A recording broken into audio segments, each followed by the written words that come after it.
Fire and Fury. Sounds like the title of a Game of Thrones episode. Can't wait. All right.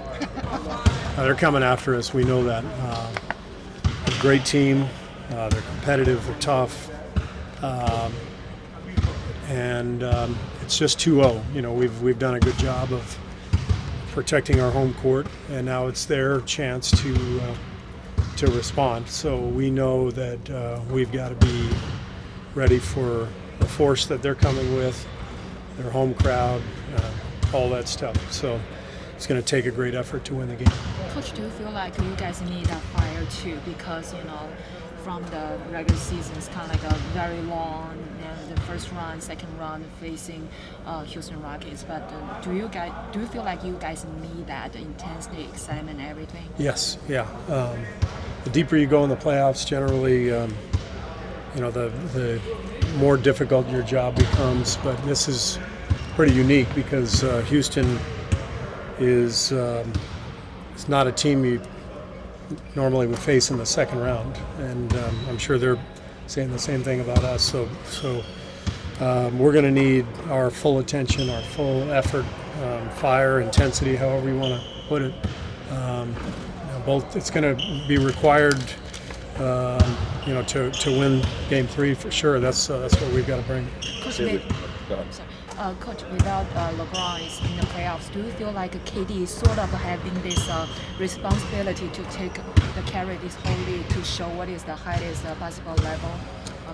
Yeah, I think Kevin, the last couple of years in the playoffs, you know, winning Finals MVP, he's already shown what he's about. And I think this year, given the stakes and the competition, you know, that we've already faced between the Clippers and Houston, I think he's stepped up his game even more. To me, this is the best I've ever seen Kevin play.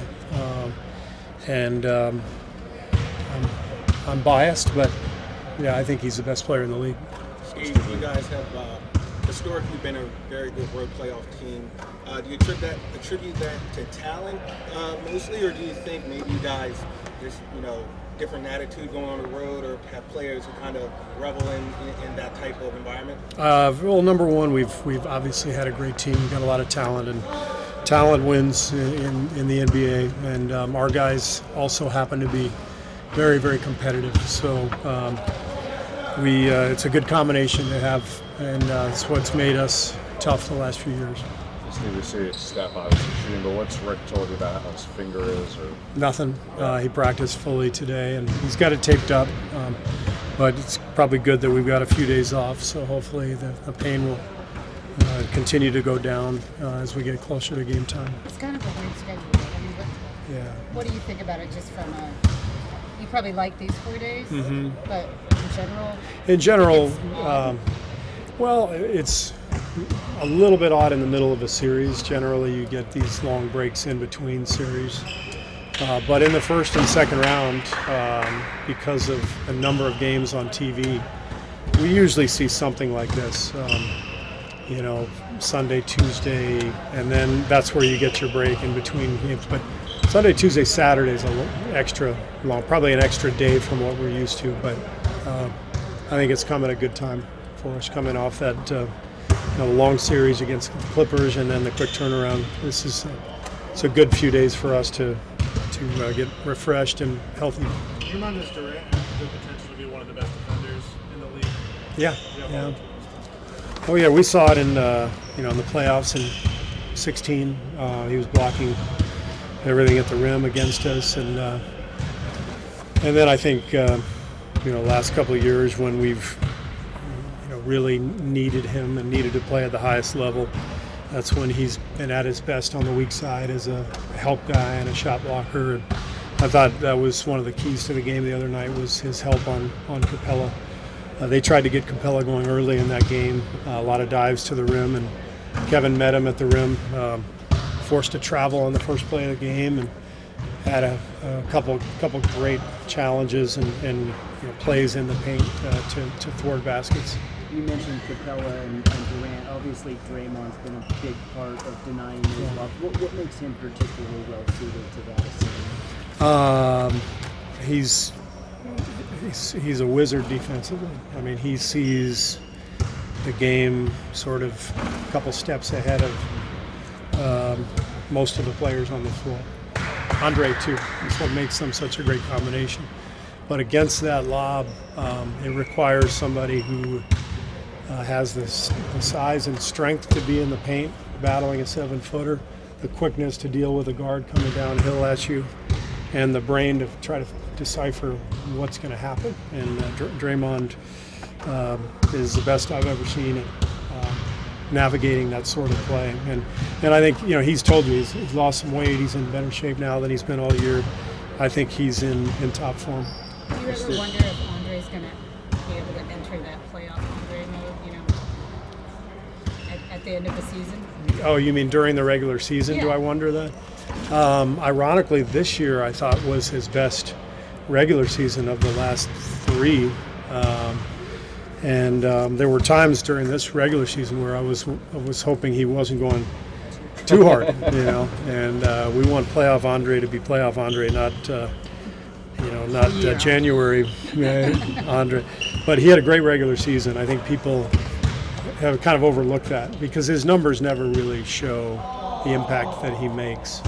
But he had a really good regular season, and he too has kept himself in great shape.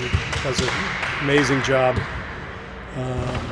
staying healthy, and he does all of his work in the training room. He eats well, and then genetically, he's what's it called, the gene lottery? He won the gene lottery. He seems to really be having a blast. He's having fun. Yeah. He's having fun. I think one of the things that happens when you get older in the NBA, and it's kind of your final maybe few years, hopefully a little more, but you just get to the stage where you just play for fun. You don't have to worry about a whole lot, especially a guy like Andre who's won titles, he's won finals MVP, he's been an all-star, he's been an Olympian. I just see him enjoying the game out there. Coach, do you feel bad for Andre sometimes? It's because like a poking eye things always happen on him. Do you feel bad For Draymond? For Draymond sometimes. No. Because he always got blamed for something like that. Yeah, but he usually deserves it. But that was a freak injury. I feel bad for James, and obviously Draymond did too, and went over and apologized, and. But that's just one of those fluke plays that happens.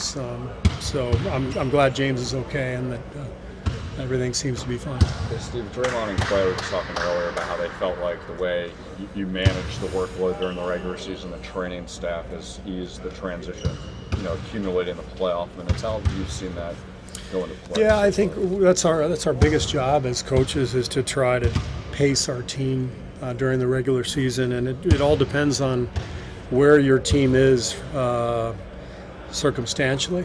5 years ago when I first got here, we scrimmaged a lot during the season. I don't remember the last time we had a scrimmage, not in the last 2 years, because of the journey we've been on, because of the wear and tear. So our job becomes more about making sure we're getting our work in, but not getting our guys tired. And you can't completely abandon practice because you still need to see and recognize patterns, and you still need your skill work, but you can't overdo it either. And that's but every coach is in a different situation. If you've got a young team that's developing, you got to get a lot more work on the floor. And so the last couple of years for us have been more about pacing ourselves, getting in the training room, getting a lot of recovery time, and then getting work in where and when we can. Because of all that, to what extent did you not feel maybe as worried as in normal circumstances with the quick turnaround between series? I was worried about the turnaround, especially with the 2 sprained ankles with Steph and Clay. So I was very concerned, which made the winning the first 2 at home that much more satisfying. But so now we get this break. We got a few days to rest, but so do they, and they'll be ready. But we feel like we will too. Thanks, everybody. Thank you.